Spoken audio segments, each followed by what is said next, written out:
Hello, beautiful soul.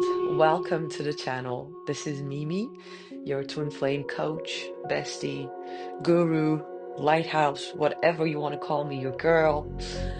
I'm here to bring clarity on something really important on the journey. I know you heard about Kundalini. I know you know about the chakra system. I know you know about many other things that are related. I know you have some ideas. But today, I like you to take you to maybe to see it from another point of view. I like to get you really, really equipped on the chakra system, uh, so that you can have an understanding of what's going on. Because once this journey happens to you, I'll say happens to you because believe it or not, you cannot choose to be on this journey. It doesn't work like that. You'll see people now that the twin flame phenomena gets more and more popular, and it's really, really, I see a lot of people, a lot of channels, a lot of content on twin flames. And you see wherever the masses go, there is there is there is disinformation. Let's just call it that way, the kindest way possible. Some of those people know very well what they're doing. Some of those people actually think that they are a part of something bigger and better than soulmates, that they found a meaning to their lives, and they're just preaching a word that maybe is not for, you know, whatever. Let's just get on with what we're here to do. You don't choose this journey, okay? That's a given. And oh my God, I wish I started with the thing right away. I hope I didn't lose any viewers there, but it's fine. If you're still with me, I'm fine with that. If you come back any other time, I'm fine with that. But this is important. Why? Because this journey will awaken your energy body. Okay? Yes, it was awoken before all your life. There are like things, maybe you've been through other awakenings, little ones, tiny little ones, or maybe bigger ones. But when this journey happens to you, when you meet your twin, and when you find yourself in separation and in this like whatever is going on in this like mystical, uh, intergalactic story of you just falling into the abyss, but it also feeling magical and as if you're discovering the secrets of the universe, but also it's the deepest pain and deepest love, whatever. You know the drill. If you're here, you know the drill. When this happens, you will awaken in a way that is much, much, much, like it doesn't even accept comparison, because it's bigger, stronger, wilder than everything you've ever known. Some people do this for 20 years, like they'll sit in meditation, they'll have trips to India, they'll work with gurus, they're trying to find that something missing inside that piece, and they're going soul searching, this and that. But you didn't sign up for it, and boom, there's this person coming your way, and then your life is never the same again.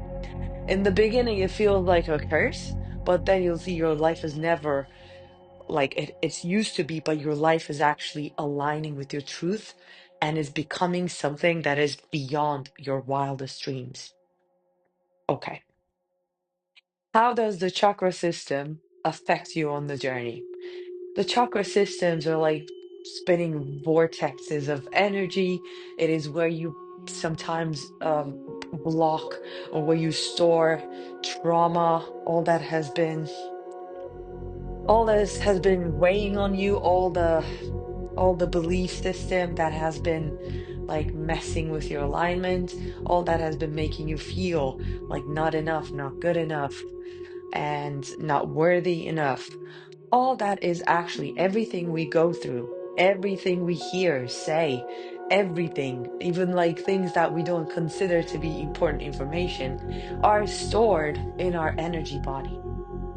When we have a flowing energy system, like okay, let me put it in a good way. When we have those chakras working in alignment, like healthy, like channeling the pure frequencies, into your system because they're not blocked, or it's letting the thing like flow because it's natural, right? We are humans living a life interacting with million people, million situations. So obviously it's impossible to expect that nothing is going to touch you. Nothing is going to make you feel bad. Nothing is going to trigger you in any way. No, it is a natural part of life. But what is not natural and what is really blocking you is whenever you let that stay in your system, whenever you do not express it healthily, then it's stuck in you. Then it's stuck in your system. And what happens when all that stuckness, all that has been like stuck there, it becomes what? It becomes blocked. It becomes like this sticky for some, for others, gluey, dusty, however you want to put it, however you picture it, however you feel it, then it's going to start dwelling on those energy vortexes, your chakras. So it is really important that you get an understanding and that you also release, release, release, release. It's very important. This journey is actually about releasing. It's about releasing what? Years of wearing masks, years and years of thinking of yourself a certain way, believing you are a certain identity, believing you are a certain person, and all that comes with it. Um, believing in the expectations of the society, believing that you're separate from yourself, from the divine, from life, from whatever, from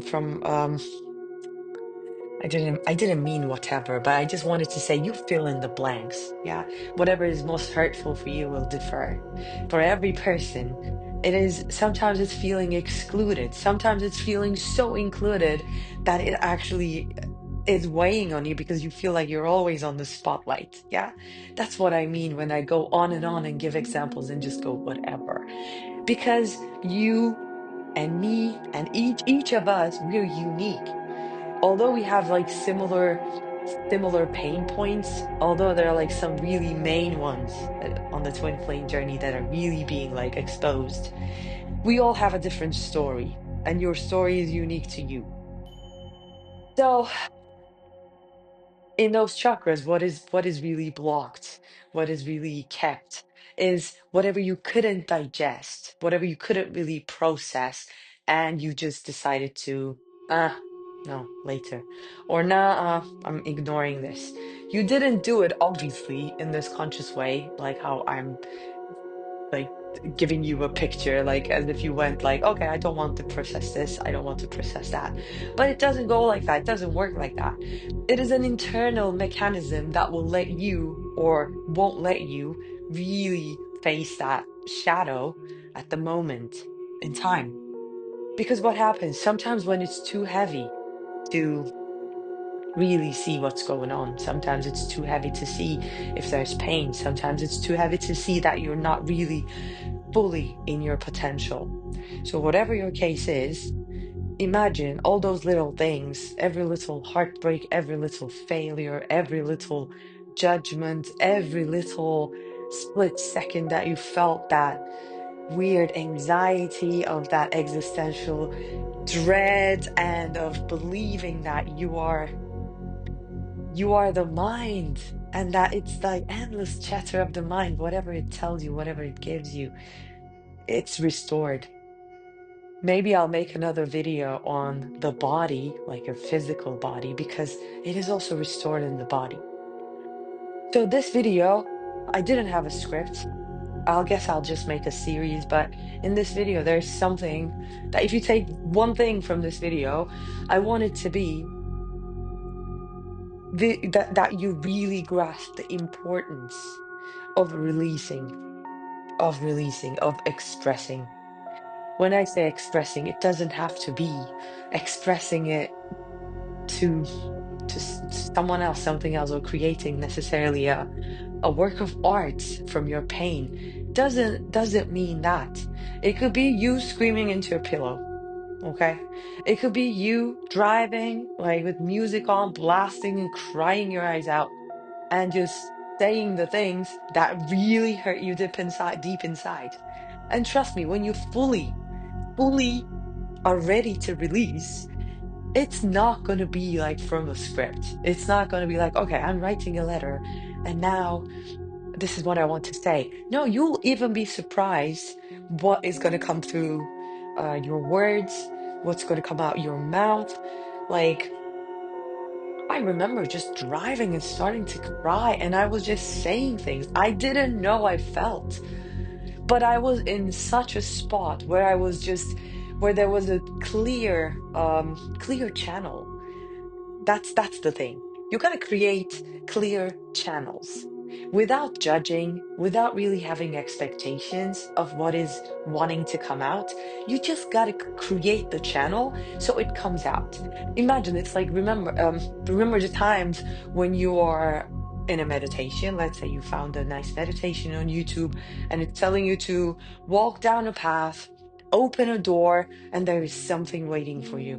Like you're supposed to get a message, or and then your mind just rushes and it starts to create these images. It starts to, you know, just interfere. So then what you have is you have like something coming to your mind, and then you go like, no, it can't be that. No, it can't be that. Now I'm biased. It can't be this. It can't be that. But then what happens is you can't really get the message. But there are other times, like you're in meditation or whatever, or you're just walking down a street and you are in such a pure state that you see something on the wall and you know exactly what it means. Even though you can't put it in words, you know it's a sign from the universe. And you know there's an internal understanding something, even if you can't like consciously understand it. It's like that. So it's about creating that channel. And there are many ways of doing that. It's about creating those channels and really letting it out. Whatever has been stuffed inside, whatever has been swept under the carpet, whatever has been too painful, whatever has been just mundane but killing you slowly because you know you're not living your best life, whatever, you name it, you gotta release it. You gotta let it go. So, like everything else on this journey, let the soul do it, not the mind. Like, don't let the mind get into all like healing mode. Now I gotta do this, and I'll write this, and I'll answer these questions, and I'll get a piece of paper, and I will be blah, blah, blah. If writing works for you, that's fine. But remember, there's no one correct answer to this. You'll find your own way. It might be dancing, it might be walking bare feet on the ground, it might be, I don't know, running, it might be crying your eyes out, it might be spending time with children, drawing with them, and getting to that pure place. I'm just making up ideas. But one thing I can really tell you, like I can guarantee that works, is getting closer to nature, getting closer to yourself, slowing down, like slowing down. How do you create a channel? How do you purify your channels? By slowing down. By slowing down, by bringing peace, light up your candles, put on a nice music. Just try to choose ones that don't have lyrics that won't trigger you in other ways, and just see what comes out. See what comes out. Or put on some music, turn down the lights, start dancing, start moving. Not even dancing, like not performative, just moving. Or I don't know, just call a friend, go somewhere, have a beer, start talking, and talk about stuff you never talked about before. Obviously, if you have that kind of bond of trust. But what I think works much better, much better, is just having a conversation with yourself. Like having a conversation with yourself. Obviously, like you do it sometimes in the day, but I'm not talking about that destructive voice of the ego mind. I'm talking about slowing down, where you can really start to really feel yourself in another way, start to really feel your center, uh, feel your soul, and then you start talking. And then you start talking from that place. Maybe you start drawing from that place. Maybe you start dancing from that place. You see? And you just let it go. Don't force it to be uh like something that you imagined or something you like, let's say you believe healing happens a certain way. Don't force it to be like that. It doesn't have to look like anybody else's. It is yours. And this journey, my friend, is going to bring you to find your own ways of connecting with the self, your own ways of mastering your emotions, your own ways of just connecting in, just checking in, connecting in, your own way of receiving signs. See how beautiful is that and how empowering is that? Yes, at the beginning, you don't feel that empowered. You just try to follow maybe some advice, guidance. That's very good. But remember, always, what really works for you is your own way, and you'll feel it. So this has been a long one. I think I'll just go on and make other videos that are specifically talking about chakras. Probably going to start with the root. Just you know, and yeah, yeah. And check out the other videos and check out my website if you want to work deeper, harder with me. It's www.deardf.com. And you got this. You got this, beautiful soul. I'm sending you so much love.